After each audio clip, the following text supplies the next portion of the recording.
안녕하세요, 닥터 윤입니다.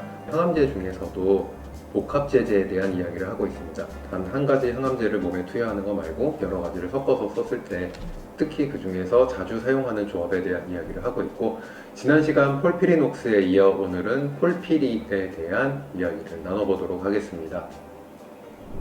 폴피리는 폴피리녹스와 이름이 많이 비슷한데요. 마찬가지로 자주 쓰이는 다른 종류의 조합인 폴폭스와도 이름이 비슷합니다.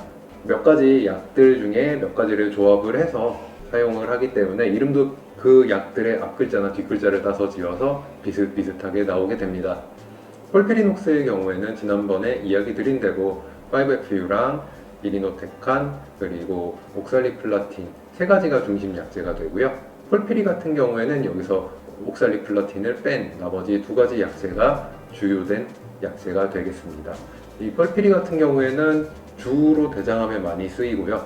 다른 암에도 종종 쓰이기는 하는데 대장암에서는 첫 번째 선택으로 쓰이는 약제 조합으로 많이 알려져 있습니다. 대장암 같은 경우에는 전이가 되지 않았을 때에는 보통 수술을 합니다. 대장이 워낙 길고 처음부터 끝까지 대부분 비슷한 기능을 하는 기관이기 때문에 일부를 잘라낸다고 해서 큰 문제가 생기지는 않아요. 그래서 수술에 부담이 없는 장기이기 때문에 1기 대장암일 경우에는 수술을 중심으로 치료하는 경우가 많습니다. 근데 만약에 침윤이나 전이나 이런 게 있어서 수술이 여의치 않은 경우, 아니면은 수술 후에 좀 위험한 곳에 있었다든지 아니면 조직 형태가 좋지 않았다든지 할 때 항암을 많이 하게 되는데, 이럴 때 폴피리나 폴폭스, 특히 폴피리 같은 경우에 거의 첫 번째로 선택되는 경우가 많은 그런 약제입니다. 그리고 수술을 만약에 하게 되더라도 암이 좀 사이즈가 너무 커서 그냥 수술하기에는 여러 가지 부담이 좀 있는 상황이다. 그럴 때에는 선항암을 하고 그 뒤에 수술을 하기도 하는데, 대장암일 경우 선항암을 할 때는 폴피리를 쓰는 경우가 많습니다. 폴피리 같은 경우에는 주된 부작용이 설사입니다. 이게 종양 관련 교과서에도 나오는 치료법이고 거기에도 가장 유심히 봐야 될 부작용이 설사라고 이야기할 정도로 폴피리요법은 설사와 바로바로 이어지는 그런 약이라고 할 수 있습니다. 어떤 분들은 치료를 받는 도중에 설사가 나기 시작한다고 할 정도로 바로바로 증상이 나타나는 그런 부작용이고요. 특히나 대장암 환자분들 같은 경우에 수술하고 나면 뭐 설사 심하게 하는 분들, 이런 분들도 많기 때문에 이 상황에서 설사 부작용을 일으키는 약을 쓰는 게 몸에 큰 부담으로 다가오는 경우가 많습니다. 그래서 대장암으로 폴피리를 만약에 사용하게 된다면 그 전에 충분한 체력적 안배를 해두시는 게 좋고요.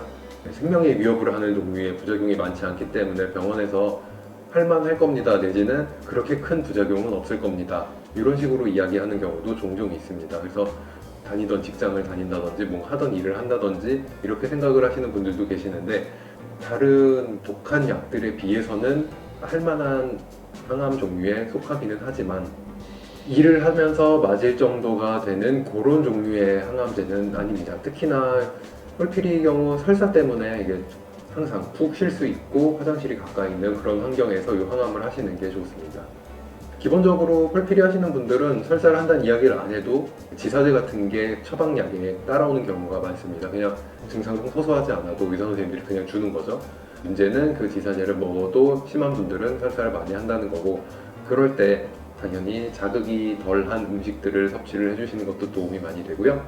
전해질 같은 거, 유실을 많이 보충을 해주기 위해 이제 이온 음료나 이런 것들을 많이 섭취들을 하십니다. 근데 이온 음료가 농도가 너무 짙어요. 그래서 그걸 먹으면은 설사가 심한 분들의 경우 자극이 돼서 설사가 더 심해지는 경우가 있습니다. 그래서 지난번 이야기 드렸던 대로 적당한 농도의 소금물을 만들어서 드셔주시는 게 훨씬 좋습니다.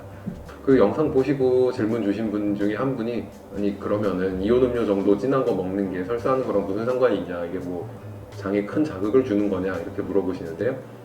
짙은 농도의 음료가 뱃속으로 많이 들어가면은 삼투압 현상이라 그래서 농도가 옅은 데서 진한 데 쪽으로 물이 이렇게 땡겨져 오는 그런 현상이 있어요. 그래서 위장관 쪽으로 채소분이 이렇게 쭉 딸려 들어와요. 그러면 장 안에 물이 가득 차고 더 묽은 농도의 설사를 하게 되는 그런 일이 간혹 벌어질 수가 있습니다.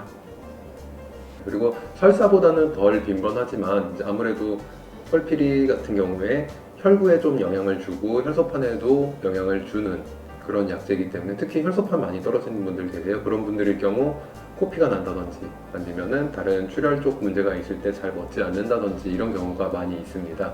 그래서 흡수판 수치 같은 경우에 중간중간에 혈액 검사로 계속 관찰을 하고 좀 지혈 쪽에 문제가 있는 분들일 경우 코피가 난다 이런 게 있으면 바로바로 병원에 가서 이야기를 꼭 해주시는 게 좋습니다.